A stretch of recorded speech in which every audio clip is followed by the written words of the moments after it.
ana foo leen nekk. Excusez-moi, hein.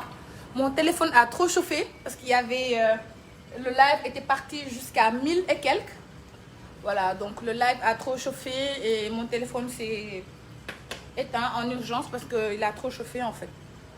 Voilà, donc regardez-moi doucement s'il vous plaît. Baissez les vues. Oui, bëri na, machallah, lii ëpp na. Ok, donc je recommence. J'en étais où?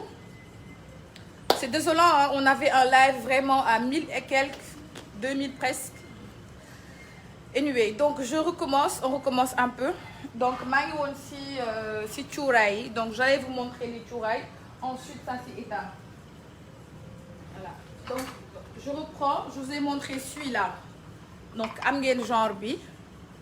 Voilà, donc qui est très bien et puis c'est très glamour. Vous savez, moi je suis l'une des Sénégalaises où je fais partie de ces Sénégalaises-là qui aiment bien la vie mais qui veulent vraiment rester dans le chic et dans le bon genre. Donc voilà, léegi je vous montre tout ce qu'on a comme petit cuuraay boo xam ne ça va te servir à vraiment asperger ta chambre et puis ça te prend même pas 10 minutes. Même si tu n'as pas le temps chérie, regarde, tu mets juste ton petit truc de cuuraay, même pas 5 minutes, tu tournes comme ça, xam nga odeur bi des si, c'est tout et puis tu le laisses dans un petit coin tranquille comme une déco. Voilà, t'es pas obligé d'aller boire dans la terrasse. Des fois les hommes ils en ont marre, ils veulent juste être tranquilles avec un petit truc qui sent bon, mais nous on en fait toujours trop. Donc je vous montre tout ce qu'on a et je reviens ensuite pour les broder, etc. Oh là là. Voilà, donc c'est fragile. Comme c'est fragile, je peux pas prendre tout en même temps. Voilà, pareil que celui-là. C'est comme si tu servais quelque chose, voilà. C'est très pratique, voilà. Et puis c'est très l'autonomie maanaam boo fi defee xal du gaaw fay. Voilà, on appelle en plein live, c'est un truc de dingue. Voilà, on a celui-là aussi nga xam ne lii nga koy def.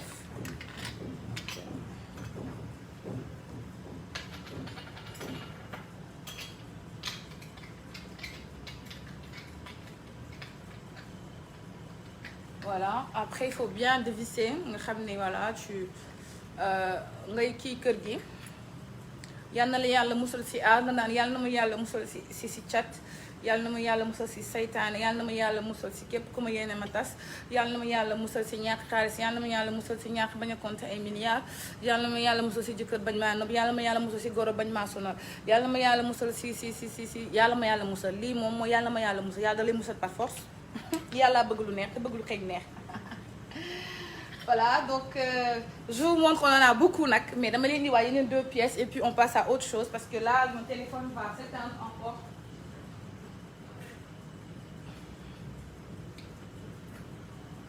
Voilà, et vous avez celui-là, et ça, pareil, même concept. Def tout petit papier alu, def ce ben charbon tu vois les petits charbons de ville là. Voilà, après def ce petit encens. Parce que la maison, les parfums, les chéris, c'est bien. Les parfums, c'est bien. Parfum de chambre, c'est bien. Mais c'est pas pour la chambre. Parfum de chambre, c'est pour les draps. C'est-à-dire que le parfum, là, ce style-là, je ne parle pas des parfums, comment dire, là, pour drap, là. Ça drap, si coussin, il faut que coussin, pisse ko ci biir nii. Tournez waat ko. Xaar leen ma defal leen démonstration.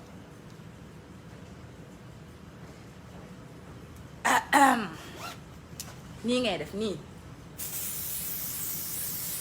Comprendre nga kidnapper odeur bi ci biir tëj ko léegi quand il fait ça avec la pression l'odeur se dégage c'est simple mais nga jël parfum chambre bi def nii yaakaar ni yaa si ne mosoo seene xet bi day naaw nank balak sa xet voilà léegi yii nii mooy captiser yii mooy canaliser xet bi moo koy torturer ba néeg bi par la force dafay xeeñ neex ba ngoon maanaam 8 heures du matin quand tu sors de chez toi ba heure bi ngay ñibbisi par la force sa néeg dafay xeeñ neex par la force sa jëkkër da koy sentir par la force dafay dem nirvana par la force yaa fay nekk doole mbaam kenn du la fa génne barki rasulullah lii lu sëriñ damaa am ay xam-xamu damaa am ay maamu bambara xam li ma la wax am ay maamu ñàkk xam nga sañ capable rax si tuuti sénégalaise xam nga ku capable mu ngi nii taxaw si yéen jàkkaarloo bi ku capable laa man lu ne laay def voilà donc en termes de cuuraay bii ngeen choix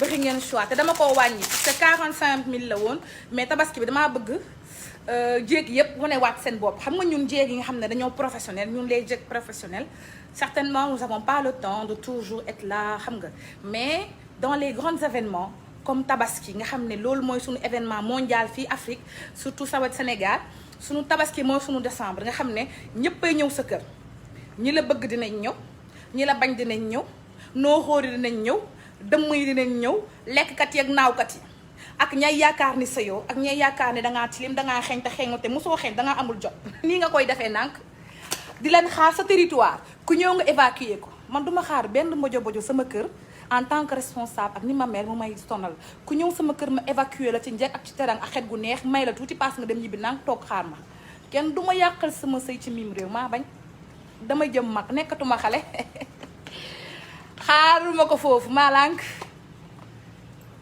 ban on est tous des vieilles femmes cheveux bi la nii rek mais tey su ma teggi woon cheveux bi et tout ça je suis devenue une grande dame bientôt mon fils va avoir un bébé je vais devenir grand-mère vous pensez que moi j'ai le temps de parcourir tous les hommes qu'il y a au Sénégal non ça suffit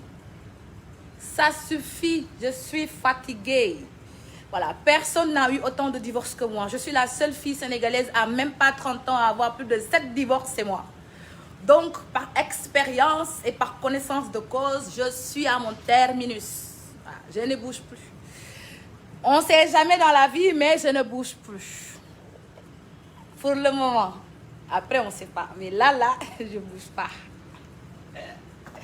voilà donc vous avez celui-là alors bii c'est différent du concept cuuraay parce que bii c'est style oud mokhtar donc c'est des petits bâtons de oud moi ce que je fais damay jël benn pot bu ndaw def ci ndox def ci trempé yi affaire yi parce que boo ko trempé wee ci ndox bi après 2 heures 3 heures dafay dilué wu ak ndox bi donc odeur bi dafay enivrer man c'est ce que je fais à défaut de pas le mettre de le mettre sur les petits and modernes là moi je mets dans l'eau et puis je mets dans un coin comme ça la chambre elle est bien elle respire bien une chambre c'est important que dans ta chambre ma chérie que tes draps soient jolis que ta chambre sente bon que même si tu n'as pas les moyens de prendre une climatiseur achète-toi un ventilateur ndax ñàkkoo ko li nga jël connexion di ko saaga ni ci internet bi dama jëndi ko ventilateur chérie sëy danga koy mën baa nga toog sa kër ndey waaw nekk ci connexion bi rek di jënd sa connexion ku ne nga WhatsApp bi vie wu jàmbur bu ne nga li jënti ko li nga jëndee connexion WhatsApp 1000 francs soo ko dajalewee pendant une semaine di nga am 10 000 francs jënd na ventilateur boo ñëwee si man ma jaay la ventilo mais yow sa kër ku fa dugg du toog naqari na tàng na xat na dara bii at ba at nga koy changer ah chérie qui es-tu man téemaa toog jàkkaarloo yéen mënuma ko taxaw il faut que ma toog ko xaaral li ma toog jàkkaarloo yéen parce que il faut ngeen wax ma yéen ngeen façon nit yéen je comprends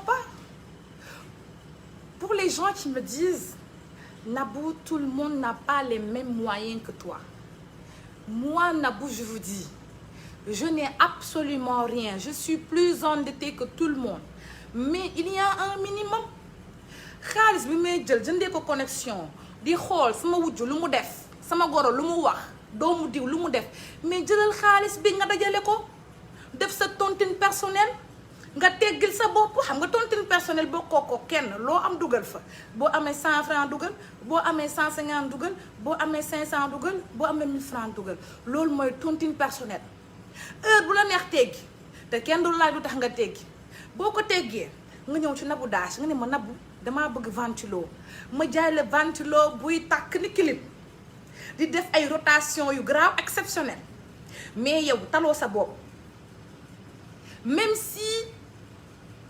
ma chérie tu es née avec une ventilation automatique en cette période de canicule ngir yàlla war a suuli xalaataatal say darab lan la 1 mois man gis naa jël yu koy laal darab 1 mois parce que tilimul 1 mois nga lal ko darab bu ñu waxee nga ne non tilimul ah kii yetti Aïe, mon livre, il y a des femmes qui laissent leurs draps pendant un mois et quand tu leur demandes, elles te disent, mine de rien, tu sais, j'ai pas le temps, mais tilimul. Toogal un mois kay doo sangu xol ba xam di nga tilim ba xam doo tilim chaque jour nga fanaan fa di fa doxat di fa yuut lu ne xew fa ping pong di fa xew nga xëy doo ko changé fanaan ci sobe pendant un mois xëy di liggéey bëgg am dërëm foo ko teg yow yaay kan wala dangaa am sëriñ bu nu amul jox ma numéro xaaram ngeen sama téléphone dangaa am sëriñ bu ma amul xale bu jigéen bii di def loolu jox ma sa numéro sëriñ dangaa am sëriñ bu ma amul parce que sobe rek nekk ci sobe chaque jour loolu booy jaay sax du jar man soo leen gisee may jaay ay 23 millions ak yooyu noonu jëm kaw macha allah bu ma benn impôt topp yoruma xaalis parce que dafa xat c'est parce que même si je suis mariée sax mais du chaque jour laay dem kër ak Guitambert Monérique c'est pas chaque jour que je pars chez Guitambert Monérique il y a des fois j'ai pas envie d'aller chez Guitambert Monérique il y a des jours j'ai envie de rien j'ai envie de rester m'épiler me gratter les épaules bokk sama kii nit laa comme ñëpp il y a des jours où j'ai pas envie d'aller chez Guitambert Monérique mais toi tous les jours tu es chez Guitambert Monérique matin tu es Guitambert Monérique midi tu es dans Guitambert soir même à 4 heures du matin tu réveilles ton mari parce que tu veux Guitambert Monérique et tu n'es même pas capable de changer tes draps c'est toi tu viens parler sama jëkkër dina la takkal wu jukay yow yaa kan Guitambert Monérique moi il y a des fois j'ai envie de rien yaa ngi dégg damay sol sama short bu toll nii sol sama soutien des fois ma def weenu neen toog def nii jàkkaarloog sama télé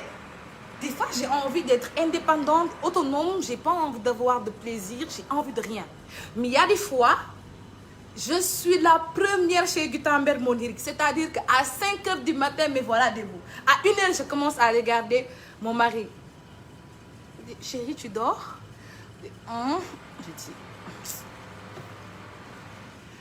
bébé tu dors il dit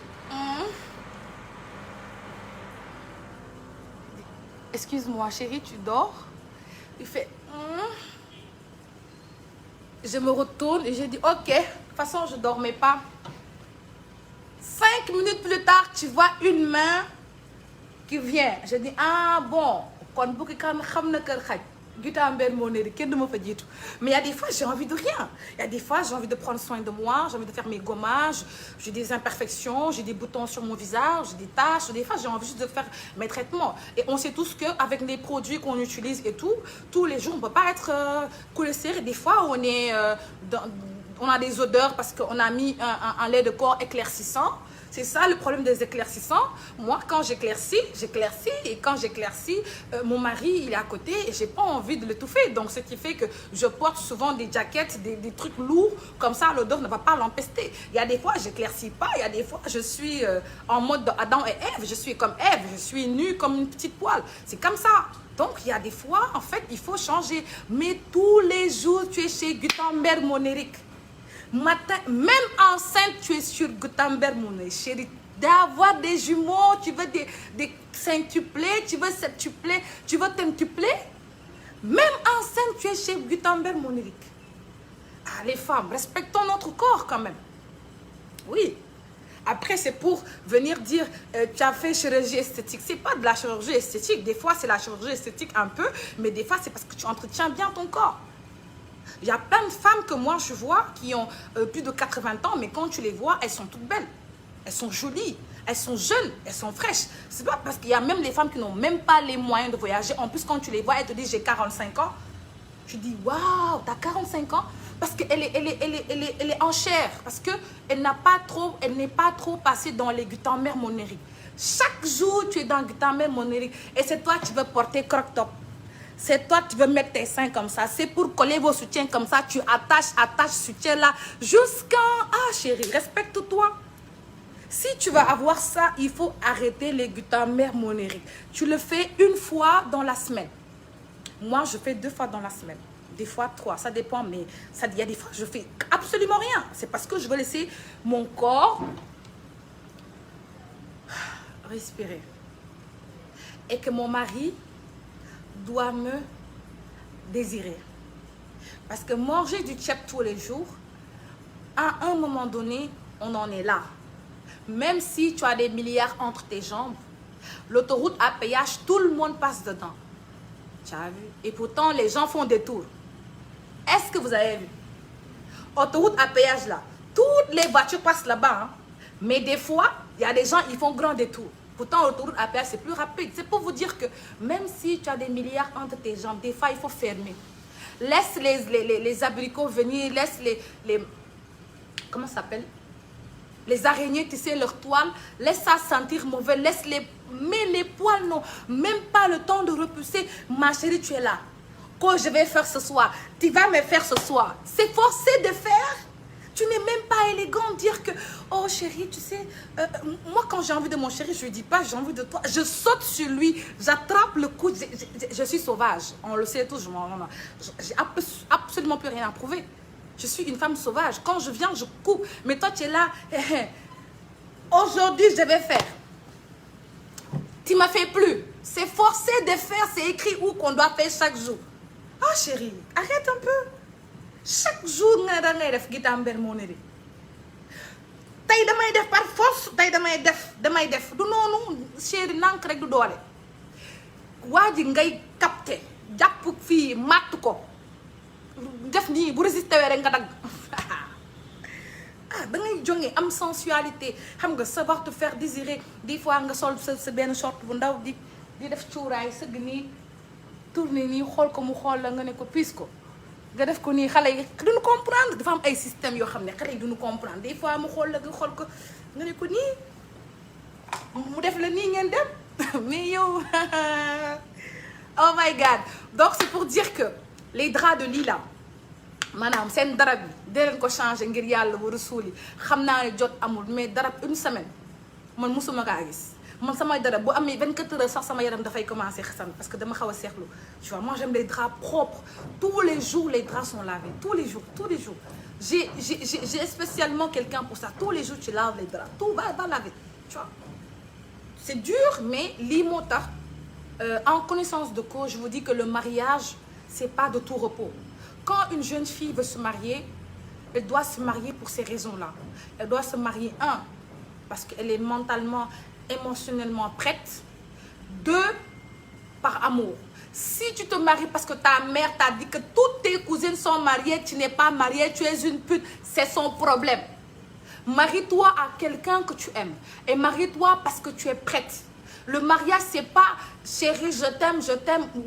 Premier jour tu fais snap premier jour là et puis c'est fini. Hein? Non.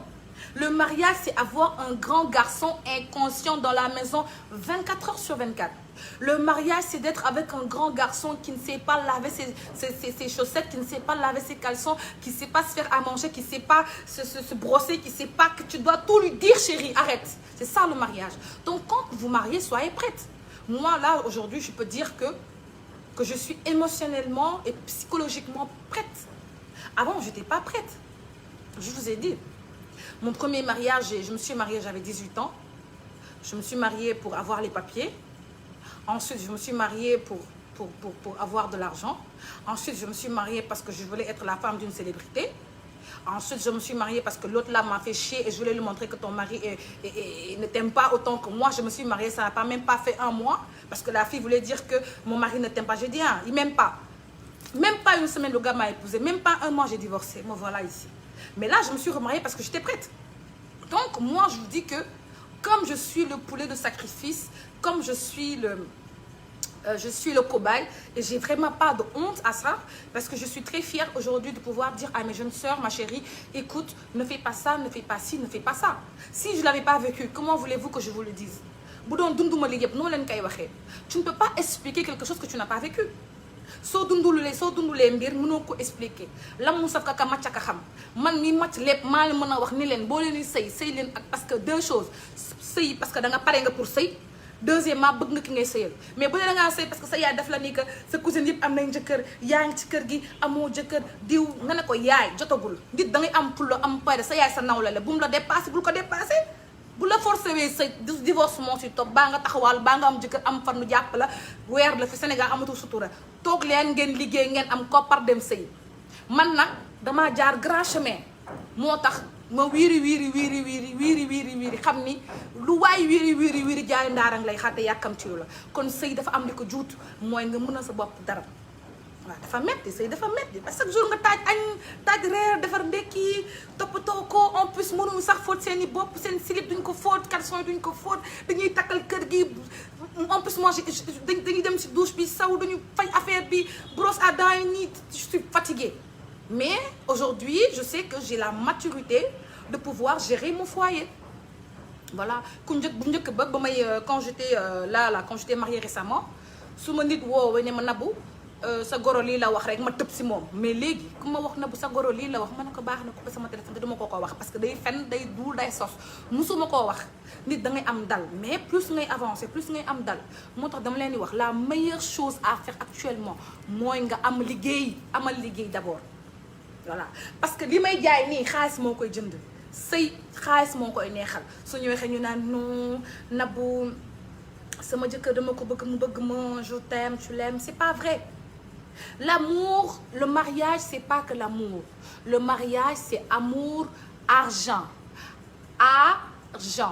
amour argent mais si tu n'as que l'amour tu n'as pas l'argent xuloo moo si topp ay yow matoo góor ay yow matoo jigéen ay yow doo dara sa morom yi nii xuloo bi am ngeen tas xaalis lu waay wax te waxu ko waxu la dëgg xaalis mooy sëy ndax da ngay changer say darab jënd say torchon jënd say service de thé jënd say sugar say suukar jënd say café Nespresso tere say goxo tere say njëkki te doo compter si moom bu la joxee ok bu la joxul ok da nga bëgg a wekk lépp ci sa jëkkër doo ko teg bët te du la faale maa la wax lii nañ jublu si borode yi conseil yi doy nañ dëkk si sañse yi damaa sonn di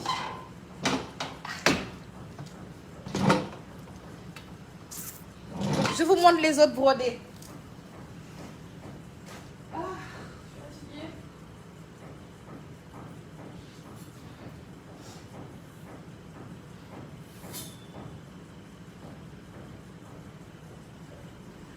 voilà donc arrêtez s'il vous plaît d'écrire que tout le monde se concentre parce que yi xeetu brodé amul fenn si man la am oh là là xaar leen ma defal sama kii bi dafa wadd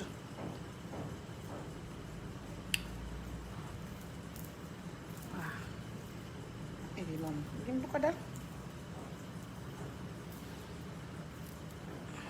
les sautoirs je les avais achetés chez Adja Thiam Grazelia ñoom ñoo jaay sautoir yi ba ma ko jëndee est-ce que amul un an je pense que je l'ai acheté il y a un an ah yàgg na de lii du kii bu bees bijou bu bees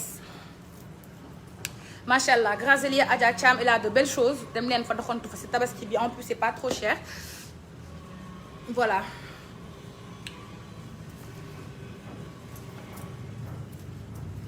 samay xeetu French lace gis ngeen ko nii voilà lii man bu ma leen di conseiller boo leen koy ñaw leen ko jupe ak taille basse bu am jom comme di ma ko defee nii gis ngeen ko nii taille basse la def bien bu am jom gis ngeen du arrière bi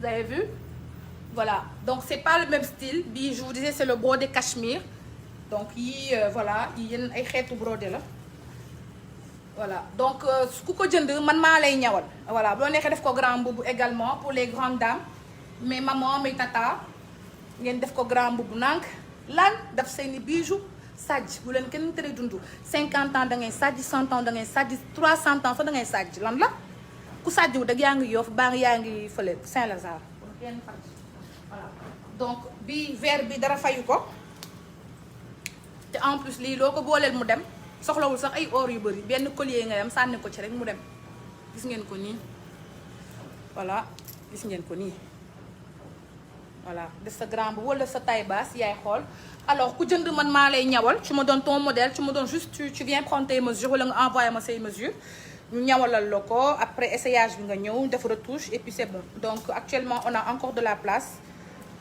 parce que j'ai plusieurs ateliers de couture donc on en a plusieurs comme 5 je pense et on a 10 tailleurs donc je pense que duñu am problème mu fees voilà donc mii nii li de grand boubou laa koy def nank vous avez vu ça se porte très bien gis ngeen ko nii def sa cheveux gis ngeen ko nii lu waaye wax nga dugg ci waaw voilà donc ku jënd man maa lay ñawal juste mën naa la proposer modèle parce que moi j'ai plus de 10 000 modèles comme bi ma sol nii kenn mosu koo gis Sénégal lii c'est la première fois nit gis ko et puis même si vous avez un modèle comme ça quelqu'un qui l'a porté je vous donne le tissu man xaaral ma woo Abba no stress parce que mi ngi may woo xaw ma lu may doyee de Abba duma woowee jàmm Abba maa ngi yëngal réew mi yëngal loolu maa ngi lay woo ci beneen numéro bi jël ma man la kooku chéri Mami Thiam lañ koy wax le king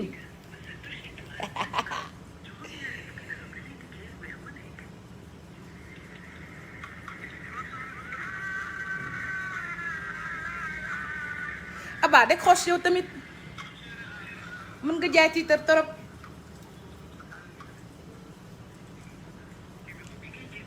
bon je t'envoie un message pour te dire que c'est moi c'est Nabou décroche. Voilà il va rappeler sûrement voilà donc beneen baa ngi nii voilà pareil même concept tu achètes on te fait le truc et ce sont tous des 5 yards voilà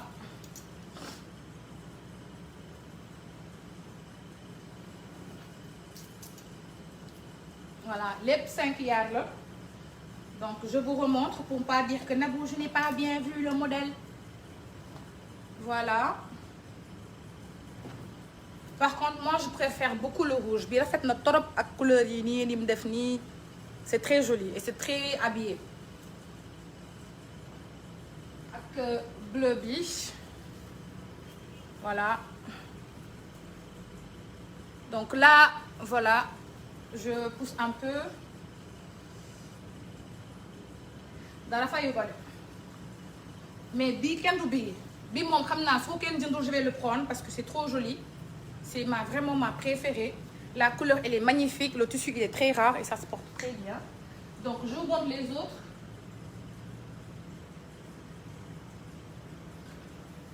on vous montre tout alors tu achètes je vends pour toi je te fais la couture gratuitement alors la couture elle est gratuite donc am ngeen bleu bi la couture elle est gratuite voilà vous avez le mauve toujours dans le même concept ku liggéey daal mën a sañse ku liggéeyu doo sañse réew mi daal amul secret voilà tu travailles tu es bien tu travailles pas c'est ton problème moo wax ak ku liggéeyul man voilà celui-là il est magnifique non mais oh là là voilà lan mbay samay xeetu yére rek benn merde ma pirate bu sooba yàlla voilà donc c'est comme ça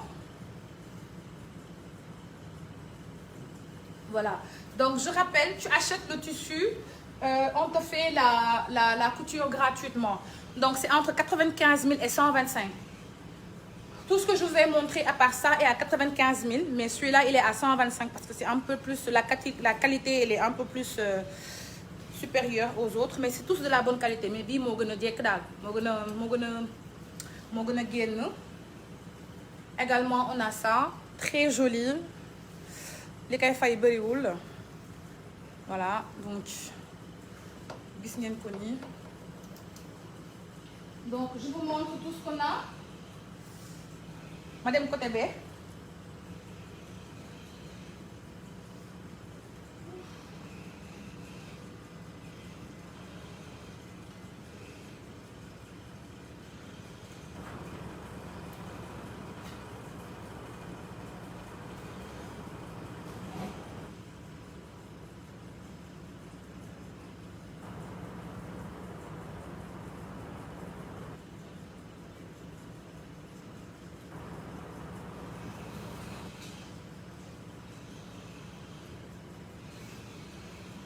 alors comme bi ma sol moo nekk ni pareil toujours le prix voilà donc j'ai porté la même hein, légèrement avec toute petite différence campagne jaune poussin la ñuy def nag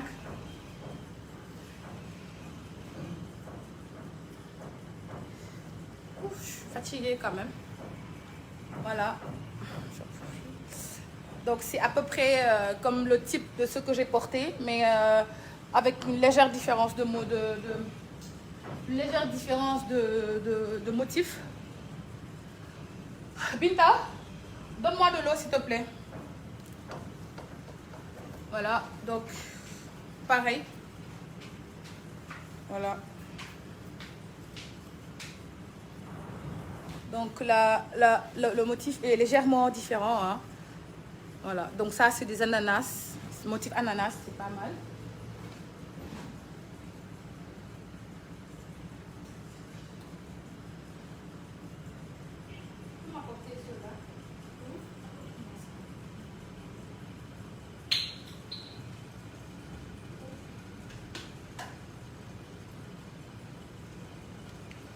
Oh, il fait chaud.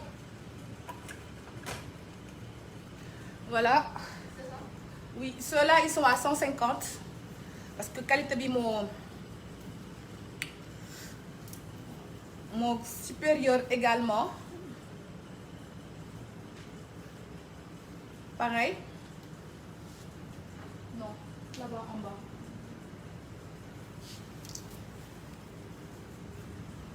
Voilà. Je sais pas, il y a plus de... Il y a trop de modèles, trop de trucs.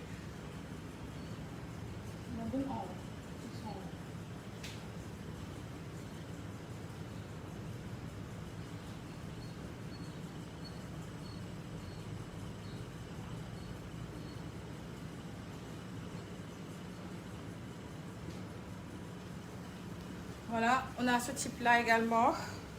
95 aussi.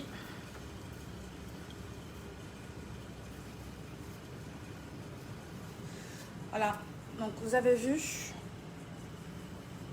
Voilà, il y en a des modèles, il y en a beaucoup. Je vois le bout.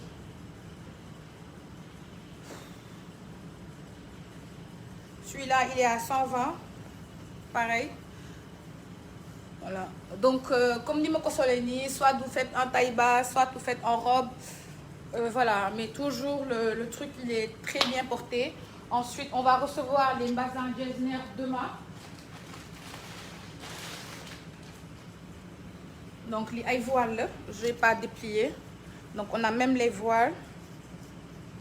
Voilà. Donc, on a des voiles, on a tout, super blanc, toutes les couleurs. Les poulos bëgg am na. Dama xaw a sonn tuuti sama bopp bi day metti xaal leen ma pause. Ñu pause tuuti dama sonn. Binta, c'est bon. Maintenant, ce que j'ai montré là. Ouh là là. Ce que j'ai montré, tu plies. Tu plies et tu mets ça quelque part. Comme ça, les clientes, quand elles viennent, on va pas trop chercher.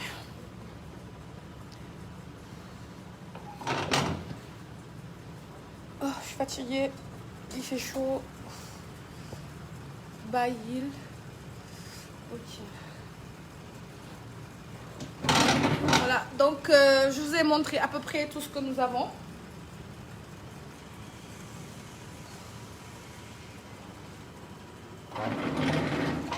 Et par rapport au chouraï également, je vous ai dit, le pot était à 45 000, mais là, on l'a fait à 20 000. Donc, tous les pots de chouraï sont à 20 000. Les grands, les petits, les grands à 25. Parce qu'on a plusieurs tailles. Voilà. Ceux-là, les pots sont nettement plus grands et puis l'odeur, elle est nettement plus bonne que les autres. Bu cher rek dafa neex. Plus mu cher, plus mu neex. Voilà. Bii moom xaalis la. Cuuraay bi pour képp kuy wër xaalis. Ngeen ko nii xaalis lañ ko tuddee. Xaalis. Donc lii sooy wër xaalis bëgg dollar wala bëgg pounds wala bëgg euro yi ngay tuuroo. waaw def ko sa pochette rek dangay am xaalis man chaque jour sama pochette dama siy def genre yi nii su ma xëyee lu mu bon dinaa encaisser benn 5 millions par jour fay ci samay bor ndax li bor kase laa ay dara safuma man sàcc ma damay liggéey kenn mayu ma tamit ba neexee am bor voilà bii tamit c'est pas mal Narfis il est très bon ça sent super bon franchement man j'ai une sincérité avec mes produits je vous dis toujours li si am je ne vous donne jamais de faux rêves en vous disant que c'est bon or c'est pas bon man melu ma noonu sax ak bii Cheikha bi tamit c'est très bon mais Cheikha bi est-ce que jeexul non Cheikha bi am na voilà bii également mais malheureusement mënu leen ko sentir waaw ngeen jege ma de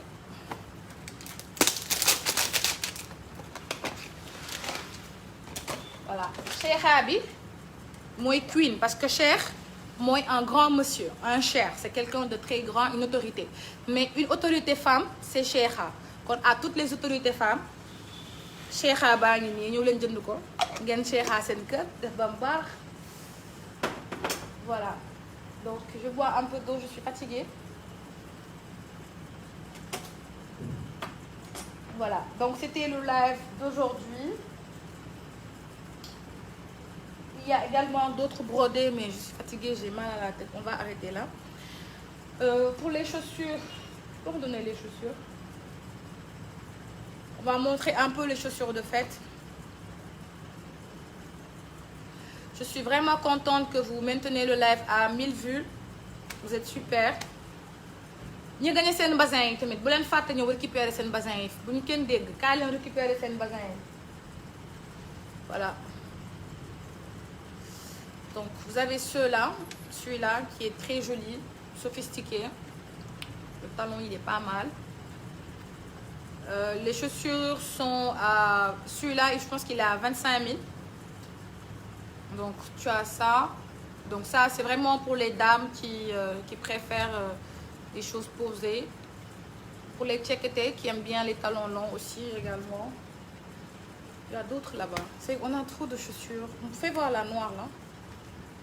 Les deux là. Attention, mais il faut.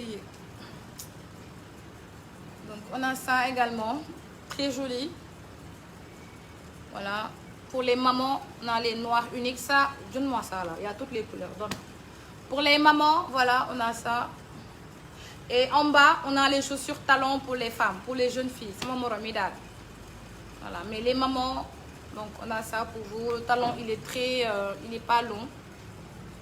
Il n'est pas si long que ça. Il est bien posé. Voilà. On a le doré, noir. Non, l'autre. Saumon. Doré, noir, saumon. Et ceux-là, ils sont à 15 000. Ceux-là, ils sont à 15 000. Donc voilà, il y a 15 000.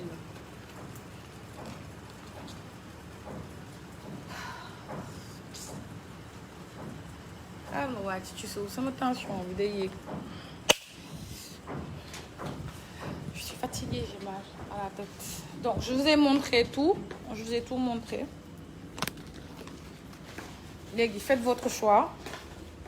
Et n'hésitez pas, comme je vous ai dit, on vous propose la... Voilà, on vous propose la... comment dire? On vous propose le tissu. Et vous achetez le tissu et on vous donne la couture, c'est gratuit. La couture, elle est gratuite parce qu'on vous permet de découvrir la boutique et l'atelier de couture. Amène-moi la barre, pardon. Donc, on vous propose de découvrir... Ouf, Seigneur. Maintenant. Donc, voilà. Là, tu achètes un brodé. On t'offre la couture. Pourquoi? Parce que j'ai fait la promotion de mon atelier de couture. Comme ça, les gens vont voir également que nos tailleurs font de très belles choses, comme le modèle que je porte qui me va si bien, machallah. Attendez, je vais allumer la clim parce que je peux pas. suis fatiguée.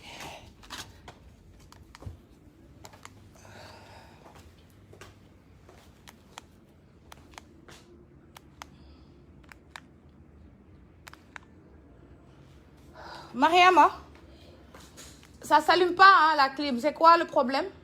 Ok.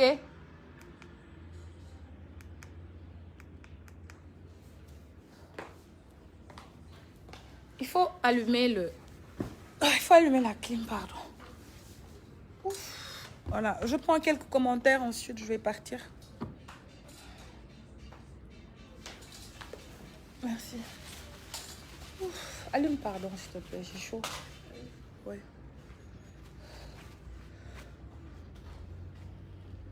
Oh, la chaleur de Dakar. Hein.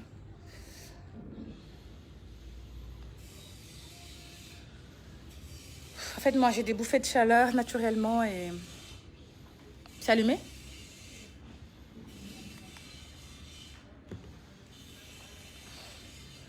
Oh, Maya. C'est bon? Laisse, oui? Ah.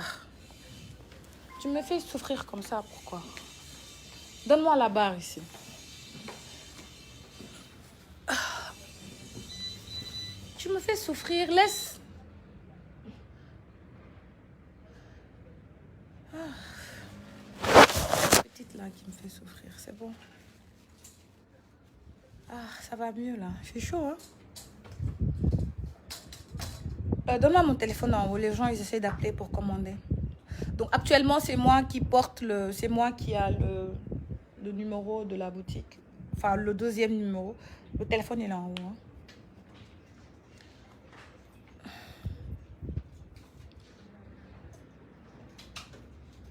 Voilà. Donc, vous achetez le brodé. Ensuite, nous, on vous propose la confection de... Comment ça s'appelle? Du modèle. Voilà. Il fait chaud. Merci. Voilà.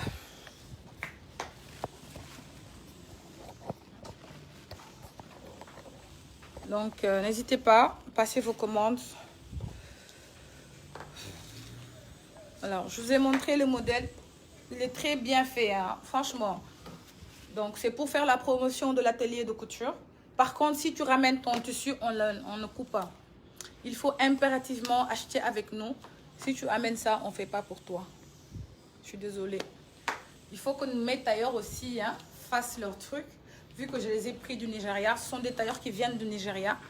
Donc, imaginez combien je dois leur payer. En plus, ils sont logés par mois, nourris, etc. Donc, je veux vraiment que notre atelier de couture fasse partie des meilleurs. Donc, voilà. Je vous montre. Donne-moi ma brosse, pardon, en haut. Merci, ma fille chérie.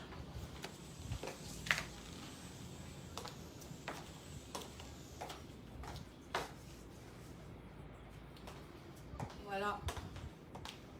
Donc, vous avez vu le modèle. Attendez, je remonte un peu. Voilà, vous avez vu le modèle. Voilà. Donc, pour les gens qui veulent copier le modèle, malheureusement, vous allez copier. Mais est-ce que vous allez avoir le même motif? Je ne pense pas.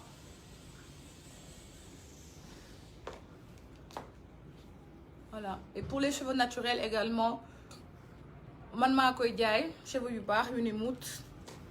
En plus, je vends moins cher. Comme ça, ma bëgg ñëpp takk cheveux. Waaw bëggoon naa def 45 mais dama leen a rus rek moo tax ma def 40 noonu ndànk. Parce que je sais que su ma defee cheveux 45 da ngeen fi nekk di wax moo tax ma ne bon na bu fee 40 rek yem si. Parce que damay bañ ca topp ma may daanu di dox di daanu di fa xastalu. Voilà. Donc, c'est par respect pour vous que j'ai porté cheveux 40. Mais sinon, la prochaine fois, je mets 45. Nettement, jusqu'ici. C'est par respect j'ai porté 40. Sinon, la prochaine fois, je porte 45.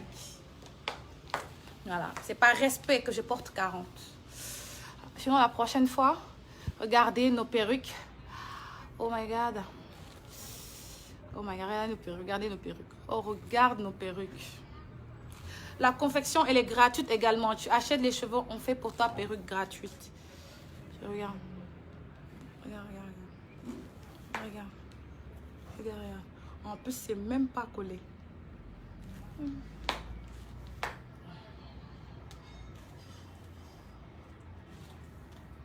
Moi, j'ai horreur de porter un greffage qui gonfle, donc je passe tout mon temps à peigner. Et vous avez vu comment c'est rempli. Et c'est juste 2 boules. C'est bien rempli. Voilà. Nous, on ne déchire pas pour vendre plus. Voilà. Et j'espère que vous avez aimé le live. Merci de partager et j'espère vous voir nombreuses et nombreux dans la boutique. So, I'm gonna speak in English because I got so many people following me over side. So I say, if you want any of the dress that I showed before or that what I wear, you can just contact me in the plus 2021 7787 no please plus 2021 77 1537272. If girls you like any of dress that I showed before, you can contact me personally at the 771537272. You're gonna speak to me directly and I'm gonna make for sure discount for you. If you are taking maybe 2 or 3 pieces, I'm gonna make discount for you. And also we can deliver you by FedEx or by DHL. It's gonna take maybe 2 or 3 days walking. For sure, if you order today, you're gonna get it before Friday or Friday. Maximally, I think Friday. For sure. If you order today, you will get it Friday. If you order Friday, you can get it Tuesday or Wednesday. That's for my pleasure, girls, to have you on my contacts customer because, you know, I like you. I love you so much.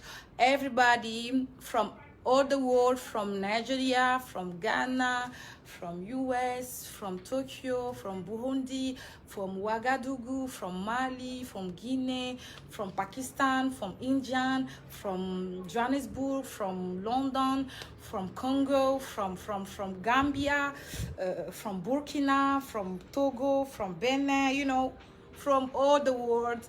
I can deliver you by FedEx or DHL, and I love you so much. Thank you.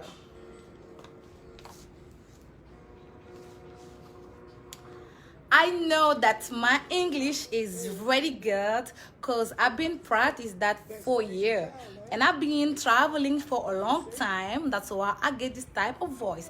That if you want to look like me, girls, you need to put yourself into the work or you can sit down. Because I was playing when I was young. I was hell no playing. I was hell not playing. I was working. I was minding for my business. I was hustling. I was making money. Now, you want to be like me, but you need to work for yourself, by yourself, only for you. Thank you so much. That was me. Oh, gotta have you. And you know I need you in my life. Courage, mon frère.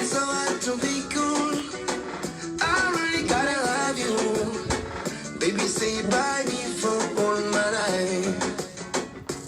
Mamacita, you know that you're always sweeter. You're the perfect señorita. You know how much I need you. Sexy baby, love that drives me crazy. You're the perfect girl I need.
Hey.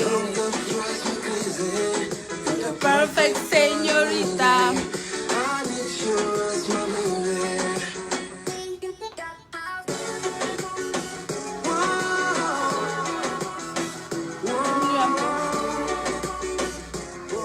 Voilà, donc voilà, en passant, j'allais oublier, j'apporte tout mon soutien à mon frère Wally Seck parce que voilà, j'avais vraiment oublié d'en parler.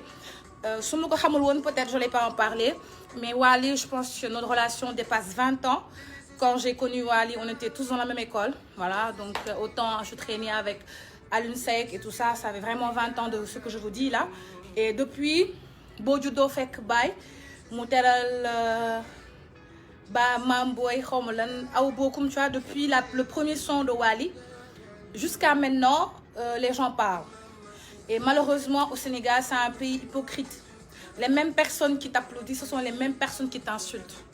Mais mon frère Wally Seck, ce que je veux te dire, moi, liggéey nga ba agsi fii bu la dara jaral tontu bu la dara jaral gestu parce que dëkk bi ñoo nekk dëkk boo xam ne bëgguñu ko am. bëgguñu ko avancer, bëgguñu ko tekki suñ ko waxee y a des gens qui vont dire mais non c'est pas ça. Je suis pas dans le détail LGBT ou not LGBT sama yoo nekk si man mii lu ñu ma waxalul amul. LGBT sax waxal nañ ma ko parce que waxal nañ ma fi lu ne jiñ nañ ma fi lu ne mais kenn musuma see fekk donc xam nga mujj gi dañuy rek. waxal nañ ma fi lu nekk c'est une traînée farmason la xaalisam daf ko fort dafay luxuus day jaay drogue lu ñu ma fi waxalul amul mais li ma leen di tontu mooy nangu rek wala bañ tas sa maari mun naa tous tasar c'est tout. Wally xoolal avance sa baay gërëm na la sa baay ñaanal na la sa baay yor am nga gërëmam yërmandeem bu ragal sa papa ak sa yaay bu ñu la ñaanalee foo bëgg dem di nga ko dem. En plus les gens on peut pas les empêcher d'être obscènes. Dans toutes les sociétés il y a des gens obscènes góor jigéen du tey ba góor jigéen di am Sénégal est-ce que Wally Seck dafa judduwul mais nga bëgg a sikkal nit lu mu def rek nga ne lii moo tax lu mu def rek nga ne lii moo tax man je pense que mentalité yi war nañ dépasser sosol nit ki. Il a porté un t-shirt il dit mais léegi dimbali leen ñu may leen ñu ñun noo yi ba leen ñu yéen lan la mais tamit je suis très contente de la loi bi génn nii man site réseaux sociaux site internet bu ma bindal lu ma neexul ma porter la plainte. waaw li Wally def ut pour avocat am fa laa jëm parce que autorité laa ci dëkk bi personnalité publique là si je vois un seul site internet mettre ma photo sans mon autorisation je te fous une plainte au cul fu la neex nga dem maa ngi xaar nag ba benn site internet reprendre li ma wax je te porte plainte fay 1 million ñu topp la toroxal la sonal la parce que trop c'est trop. Tu veux vendre ton magazine, mais well done, vends-le. Mais ne prends pas l'image de Nabou Dash et dire des Nabou Dash fait bouger la toile. Je ne fais bouger aucune toile. Comment si waxati ma porter la plainte parce que loi bi génn na Macky Sall nee na ku ñu tuumaa ci réseaux sociaux yi ku ñu waxal am nga droit porter ko plainte dama leen di porter plainte bu ma kenn waxati seen réseaux sociaux. Si vous voulez vendre vos magazines, vous voulez avoir des vues, faites comme moi, travaillez, montrez-vous personnellement, soyez engagés avec le peuple. Mais di utiliser doomu nit ñi di bëgg am seen buzz yàq suñu der ku fi waxati lu ma neexul ci site internet du ma tudd tur wala si réseaux sociaux yi ku ma si gisati mu ne ma nabu xuux ma yóbbu la cybercriminalité ci si Diouf sama xarit bu baax boobu baa ma yóbbu la fële cour de la haie porte la fa plainte. Vous avez même pas honte. Vous faites au lieu de faire la promotion de vos articles de vos artistes de vos influenceuses de vos femmes de leaders vous êtes là vous détruisez après vous dites que le Sénégal ne va pas le Sénégal va aller où. Voilà, c'était ma petite contribution pour le truc de Wally et je le comprends parce que moi nous sommes tous des personnalités publiques li muy dégg laay dégg parce que góor la rek moo tax ñu ne ko góor jigéen la mais man dégg naa caga dégg naa lu nekk c'est parce que jigéen la donc wax bu ñaaw ci man yokkal ma musique bi wax bu ñaaw ni tonton Youssou def bojo bojo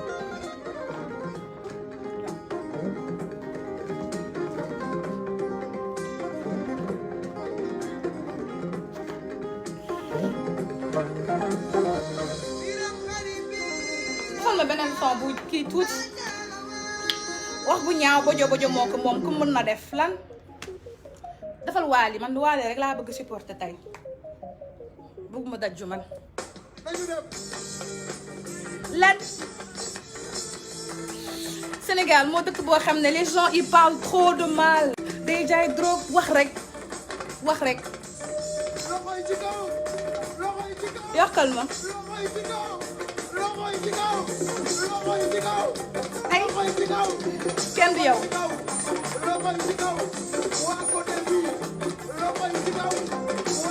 waa ana Ouzin Keita yéen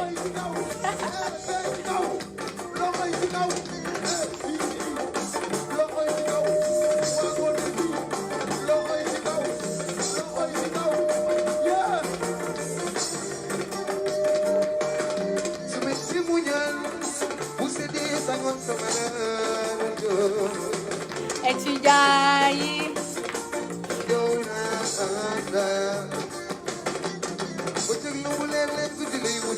ma xool beneen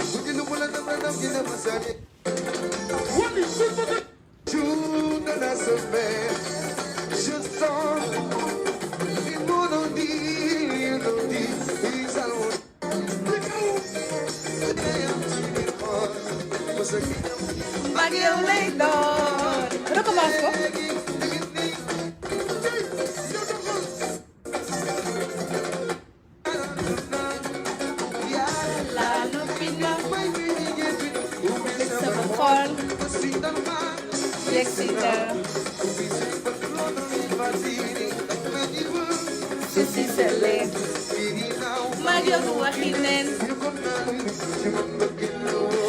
yow laa doon seet yow rek la wóor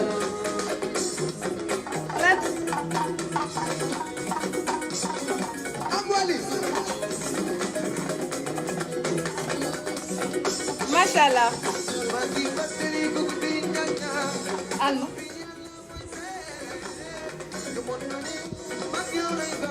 sama paradise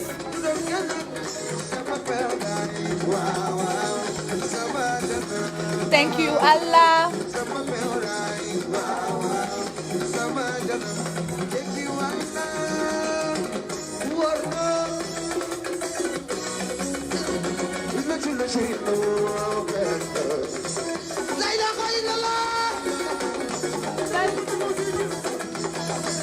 lu mu lëndëm damay xuus jaar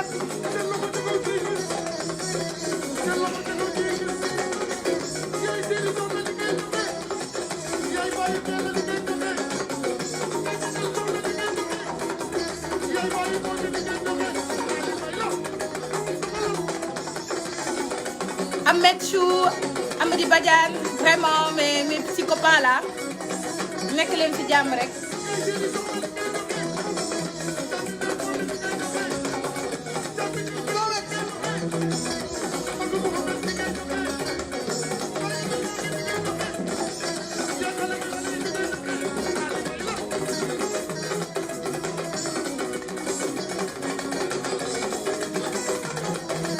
Mbacké ñaanal ma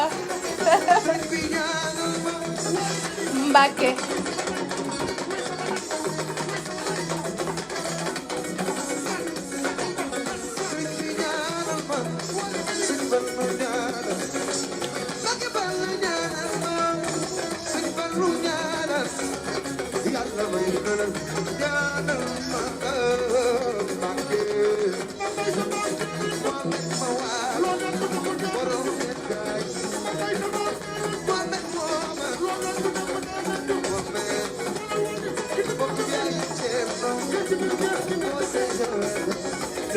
non fii ngi wàcc j'espère que vous allez aller au Wally ah tabaski bi di ko feccee ni ma koy defee nii tofal lan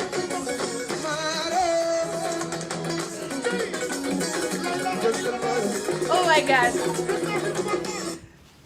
voilà fecc naa li ma doon fecc ces temps-ci j'ai tellement envie de danser j'espère que dina dëgg tabaski man for sure je serai si wàllu tabaski bi parce que il faut que ma apporter ko sama soutien bon ce que j'ai à lui dire c'est un petit conseil de sœur bu la ñëpp di séntu si gaalu xaj toujours moytu di fa ñu la fay fekk et puis erreur la peut-être avec tes danseurs et tout mais bon Sénégal xam ngeen rek ñoom daal dañuy xaar lu ndaw réyal ko mais de toute façon moytul bu baax et puis gën a la moytu gën a la xam ni que tu as de la famille, tu as une femme, tu as des enfants yoo xam ne te yow lañ am, tu as ta maman Diaga que j'embrasse très fort. Donc moytul rek moytul Sénégal moom boo bëggee mucc da ngay moytul loo xam ne moytul daal yow moytul daal du ma la wax nooy def parce que je sais que tu es un grand garçon et puis maag yow suñu relation dépassé na di wax ci Facebook bi. Mais courage à toi lu metti góor lay dal muñal et je sais que ton père fu mu tëdd yàlla na suuf sedd ci kawam il est très fier de toi. Bisous à toute la famille, à l'UNSEC, tout le monde je vous fais un gros bisou. Bisous à tous et j'espère que vous avez aimé le live. Merci de partager et le modèle il est disponible avec nous. Donc achetez votre brodé, on vous offre la confection. La confection elle est gratuite. Achetez le brodé, la confection elle est gratuite. Je vous fais de trop gros bisous. Je vous aime énormément. Bisous.